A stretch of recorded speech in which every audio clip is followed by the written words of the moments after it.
Hello, my name is Thorkel. I am with Sjorvaldar Vikings, and today we are going to be talking about Viking Age runes. This is the younger Futhark, which was in use in Scandinavia from about 700 to 1100.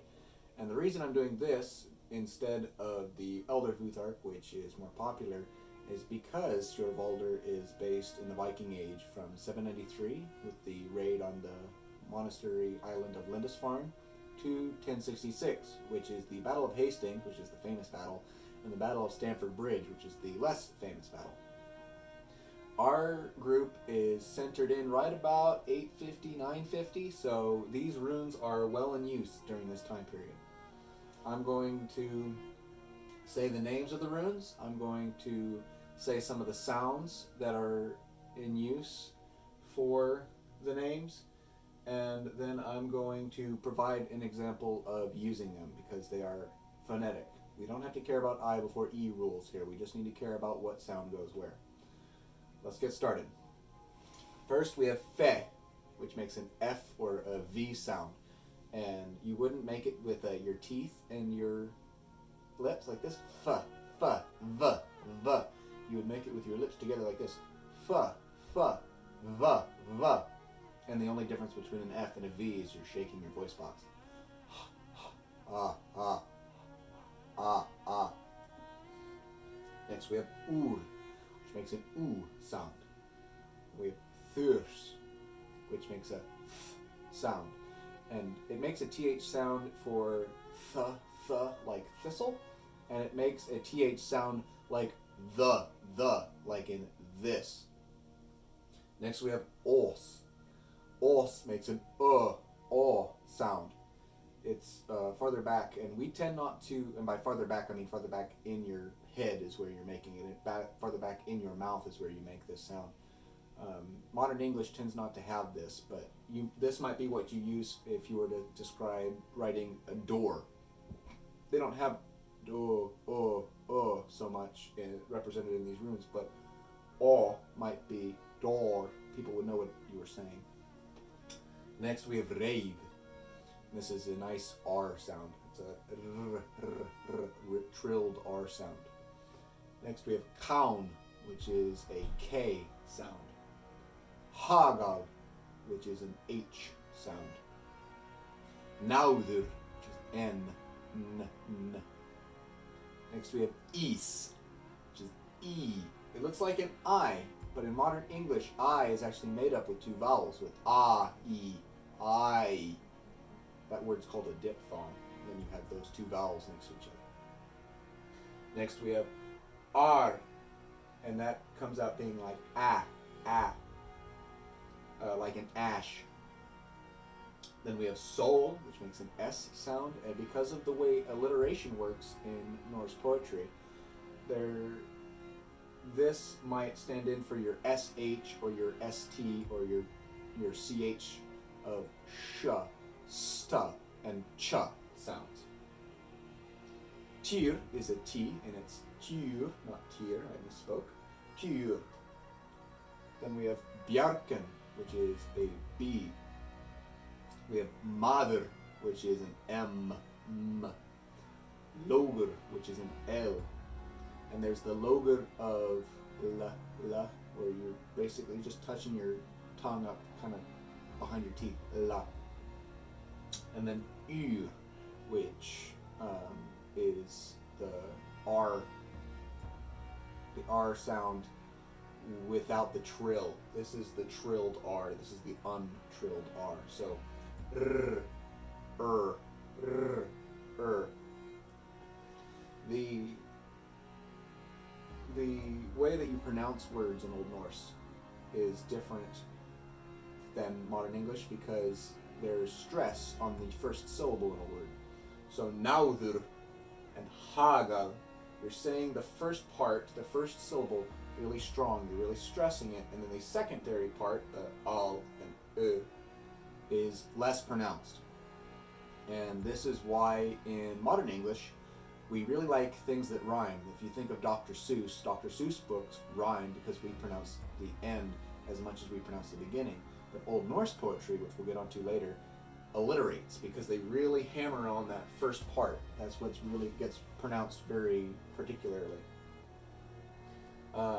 For the J in Bjarken, it is a Y sound, like ya, ya. And to say it with a J is a bit odd because it sounds like Bajarken. It sounds like you're stilted in the way you're saying it. The shapes here are similar in some cases to the Elder Futhark and to the Anglo-Frisian Futhark. In some ways it's different. So, Fe is similar to Fehu or Fail. Ur is similar to Uruz. Thurs is similar to Thursaz. And then we get to Os. In the Elder Futhark, this would be a straight up and down line with lines that curve down. So perhaps this without the back end. In this case, it's extended. Reid is very close to the Elder Futhark. Kaun is different. Kenaz in the Elder Futhark is just an arrow pointed this way. So it looks like a sharp C. Hagal is very different from Hagalaz, which actually looks more similar to an H. And then in the Futhark, the Anglo-Saxon one, the Old English one, it actually is an H with two lines for the middle. And this is the first one where we get to where it has two runes. The reason that is because this is a long rune, and this is a long twig rune and a short twig rune. The difference is that for the long twig rune, you draw out all the lines, so all the twigs are long. For the short twig rune, you do not draw out all the lines. In this case, what used to be two lines to make an X has become a dot in the center. Moving on to Nauthr, we see this again, where this part of Nauthr has been removed, and only this part. So this whole line is now shorter because half of it is still attached. Is stays the same for short to long, and even with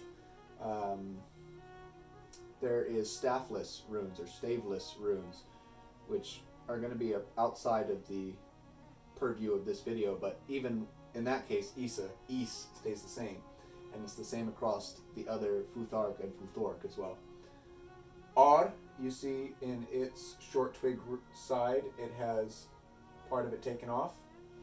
For Sol, you just have about a third of a line or half of a line hanging down from what would be the top of your line, with the bottom of the line being here, and that's reversed for ear. So if we go down here, it's at the bottom of the line. Tyr is missing one of its arms, and it is the opposite of Logr. Logr doesn't have a short twig version, but Tyr does, and it has to make sure that it's differentiated from this one, which is why it looks like it's mirrored here.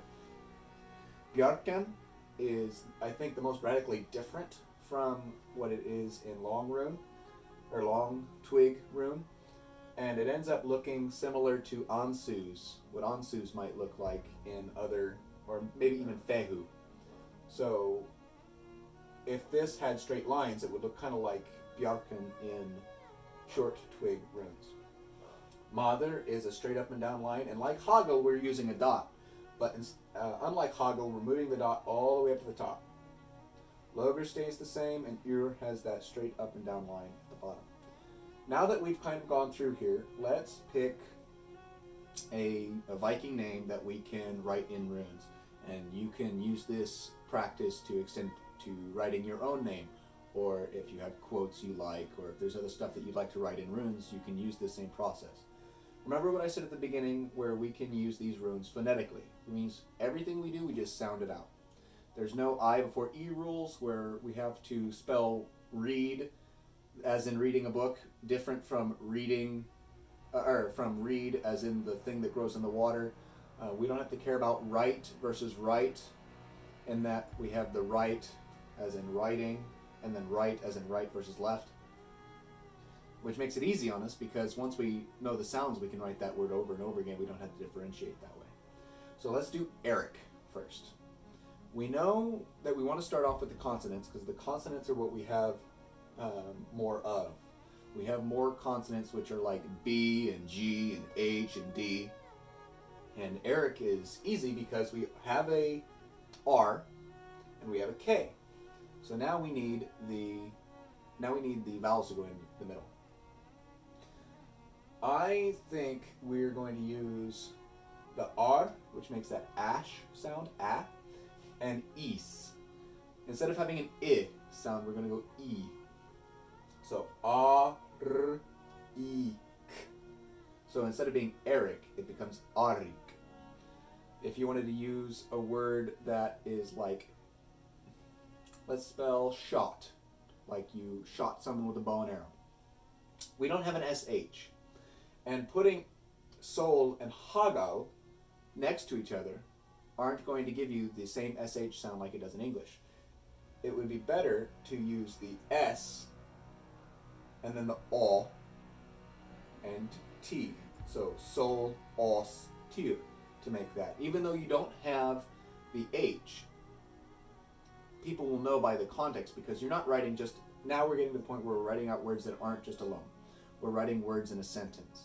And people will know that you mean shot, as in shot with a bow and arrow, versus sought, which might mean something, it might be an insult like a drunken sot, or someone has sotted themselves, means they've wet themselves and they've become like damp or moist.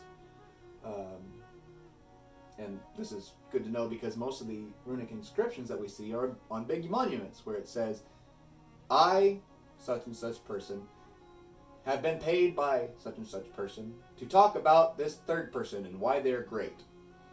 And you can tell from that context what they're getting at. So even if one Eric in one area spells his name with os instead of r, you know that they're both Eric or Adric or however the actual pronunciation is, but they both have that same name. And then the other words of like raising up or making the stone are partly inferred by the word itself, but also the context that it's in. I hope this has been helpful and interesting, and I hope that you can find ways to use runes in your day-to-day life. Thank you very much.